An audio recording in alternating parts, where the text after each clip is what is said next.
You can't see it on the outside, but this old industrial neighborhood is an agricultural oasis. Inside this former laser tag arena, about 250 kinds of leafy greens are growing in huge quantities to be sold to local supermarkets and restaurants.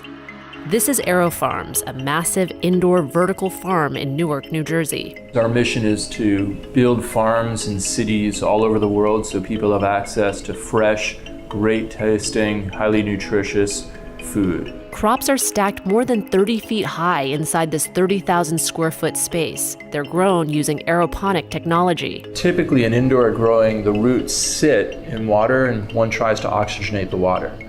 Our key inventor realized that if we missed nutrition to the root structure, then the roots have a better oxygenation. Aero Farms says the root misting system allows them to use 95% less water than a regular field farm. They also use no pesticides or herbicides. Instead of soil, plants are grown in reusable cloth made from recycled plastic. And instead of the sun, there are rows and rows of specialized LED lighting. A lot of people say, sunless, wait, plants need sun. In fact, the plants don't need yellow spectrum, so we're able to reduce our energy footprint by doing things like reducing certain types of spectrum. This sophisticated climate-controlled system cuts the growing cycle in half, so crops can be grown all year round, but with a much smaller impact on the environment. There's all these stresses on our planet. 70% of our freshwater contamination comes from agriculture.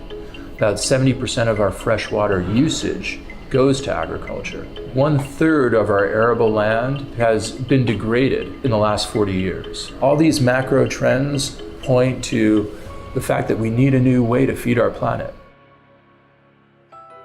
One of the early champions of vertical farming is Columbia University ecologist Dickson DePommier.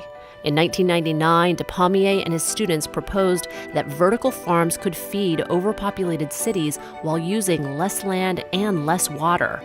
They would also cut greenhouse gases by eliminating the need to transport food over long distances. And the idea is finally taking root. Over the past few years, vertical farms have sprouted all over the world, including in Vancouver, Singapore, Panama, the UK, and around the US.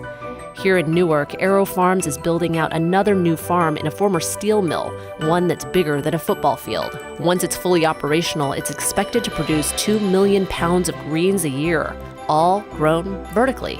We listen to the plants very carefully to try and understand what they're telling us and try and optimize all these different qualities of a plant. It's a tough business, but it's one that's going to stay and it's going to have a bigger and bigger impact. Do you think vertical farms will help solve our food production problems? Let us know in the comments below. And check out this next episode to see how this major U.S. city is striving to become zero waste. When I started at Recology 23 years ago, the recycling rate was around 38%. Today, we've more than doubled that. So far, San Francisco has diverted 80% of its waste away from landfills, and its success has been getting global attention.